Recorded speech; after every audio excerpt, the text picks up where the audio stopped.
মানবতাবিরোধী অপরাধ ও গুম খুনের অভিযোগে সেনাবাহিনীর বেশ কয়েকজন কর্মকর্তাকে সেনা হেফাজতে নেওয়ার পদক্ষেপকে স্বাগত জানিয়েছে বাংলাদেশ জামায়াতে ইসলামী। দুপুরে এক বিবৃতিতে দলের সেক্রেটারি জেনারেল অধ্যাপক মিয়া গোলাম পরওয়ার এই কথা জানিয়েছেন।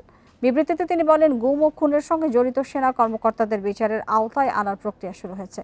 দেশপ্রেমিক সেনাবাহিনীকে নিয়ে বাংলাদেশের জনগণ গর্বিত থাকতে চায়, কিন্তু দুঃখজনক এই বাহিনীর কিছু সদস্য দেশের আইন এবং মানবাধিকারের প্রতি সম্মান প্রদর্শনে সম্পূর্ণভাবে ব্যর্থ হয়েছেন। তিনি বলেন, এর মধ্যে সেনাবাহিনীর পক্ষ থেকে এই বিচার প্রক্রিয়াকে সহায়তা করার স্পষ্ট ঘোষণা দেওয়া হয়েছে এবং অভিযুক্তদের হেফাজতে নিয়েছে তা বাহিনী। জামায়াতে ইসলামী আশা করে কারো উপর কোনো অবিচার চাপিয়ে দেওয়া হবে না। স্বচ্ছ বিচার প্রক্রিয়ার মাধ্যমে নির্দিষ্ট অপরাধীরা যথাযথ শাস্তির মুখোমুখি হবেন বলে আশা প্রকাশ করেছেন তিনি।